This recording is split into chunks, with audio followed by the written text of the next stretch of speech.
baay'ee danda'a miseensi koree giddu galeessaa paartii badhaadhinaa fi itti gaafatamaan sabquunnamtii damee Oromiyaa asumaan yaada gabaaboo kun kaasan isaan affeeraa ulfaadhaa guddaa galatoomaa.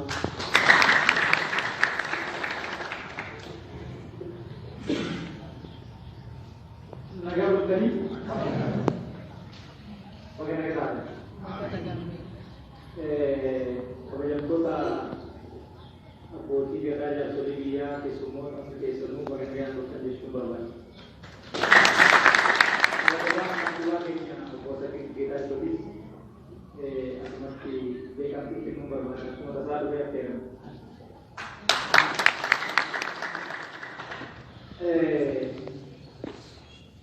Haala akkanaatiin gammachuudhaan wal arguun baay'ee namatti tola. Badhaasni kabajamoo muummicha ministeeraa Dr. Abiy Ahmed argatan kun badhaasa Noobeelii nageenyaa jedhama. Badhaasni kun addunyaarraa badhaasa irraa olaanaa. Kun maal agarsiisa? Uummanni Oromoo, gadaan Oromoo, seenaan Oromoo hammam guddaa akka ta'e mul'isa. Itoophiyaa keessatti jalqabaaf qonni bultoota. Afrikaa keessattuu reefu qonnaffaa.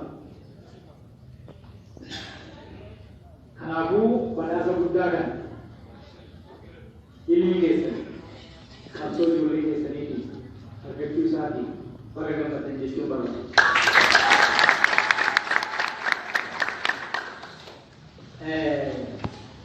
Nageenyi Oromoo aadaa. Nageenyi badhaadha jedhanii Booranni kan jedhu maal jechuudha? Nagaa keessa waa hundu jedhu. Nagaa keessa misooma jedhu. Nagaa keessa bilisummaa jedhu. Nagaa keessa daldala jedhu. Nagaa keessa barnoota jedhu. Nagaa keessa fayyaa jedhu. Nageenyi badhaadha wanti jedhan sun aadaa keenya keessatti akkanumaan inni jechuudha yaadamee hubatamee dhalamee. Kun immoo aadaa keessanii safuu keessanii waan isin biraa buqqe waan isin biraa dhalate waan ta'eef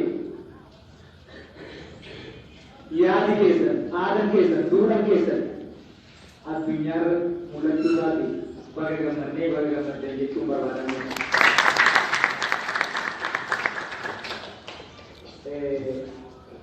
Gama biraatiin aadaa Oromoo keessatti machuun gurshuun ofitti qabuun guddifachuun moggaafachuun waan barame waan beekamu. Araarsuun waan beekamu. Itoophiyaa Eritiriyaa jechuun ijoollee dargaggoota waraana saniin dhuman nama 100,000 jaama. Achi keessaa harki qabu ijoollee keenya. Waraana san dhaabuun akka waan ta'eef walii odeessuu. Achi hedduutti nagaa buusuun waraana waggaa 20 lolli illee jiru, tolli illee jiru waan san dhaabuun waan xiqqaa yeroo ta'e namni eegate addunyaa sirriitti dhugaa laaluu wanni sun amma akka guddaa fira addaatti deebi'anii walitti qabsiisuu uummata gamaa gamanaa sodaa keessa jiru sodaa keessaa baasanii abdii itti uumuun waraana gamaa gamanaa wal eeggatu walitti fidanii araarsanii wajjin taphachiisuu wajjin sirbisiisuu ulfaata ta'uu guddaa ta'uu addunyaa waan beekuuf muummicha keenyaaf badhaasa kan kennu. Kanaaf kunnuuf gammachuu guddaa ulfina guddaa irra deebi'ee ammas baga gammaddan jechuun barbaada. Doktor Abiy bakka amma gahan ulfina baga kan ምንድን ነው?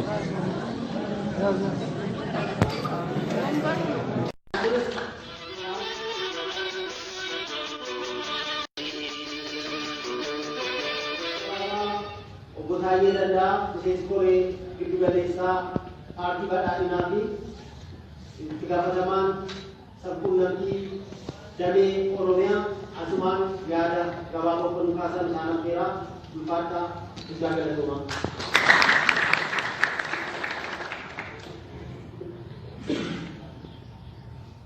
Nagaa bultanii oge nagaa kabajamtoota abbootii gadaa jaarsolii biyyaa keessummoo baga nagaa bultan jechuun barbaada.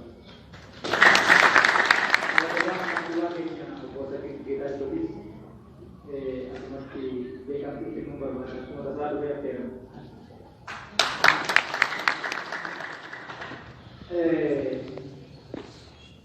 Haala akkanaatiin gammachuudhaan wal arguun baay'ee namatti tola.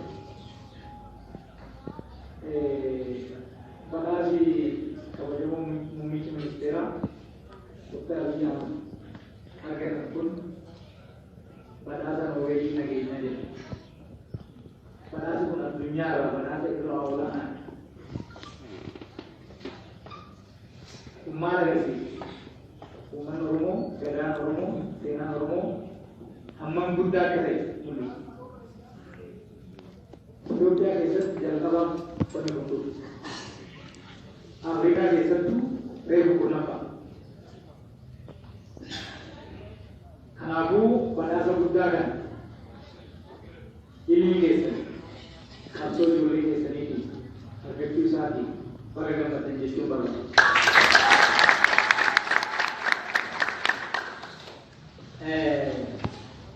Nageenyi Oromoo aadaa.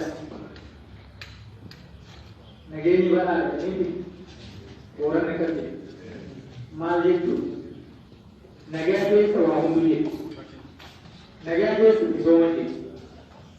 Nagaa keessa bilisummaa jedhu. Nagaa keessa daldala jedhu. Nagaa keessa barnoota jedhu. Nagaa keessa fayyaa jedhu.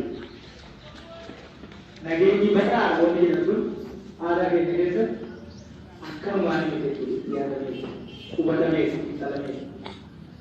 Kun immoo aadaa keessanii safuu keessanii waan isin biraa bulte waan isin biraa dhalate waan ta'eef yaadi keessan aadaan keessan duudhaan keessan addunyaarra mul'achuu isaatiin baga gammannee baga gammaddan jechuun barbaadamee.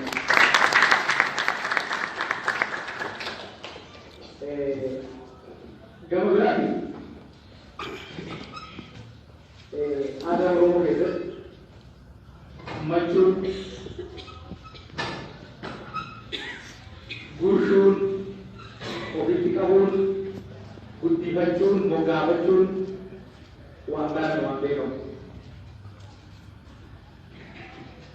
Araarsuun waan beekamu. Itoophiyaa Eertiraa jechuun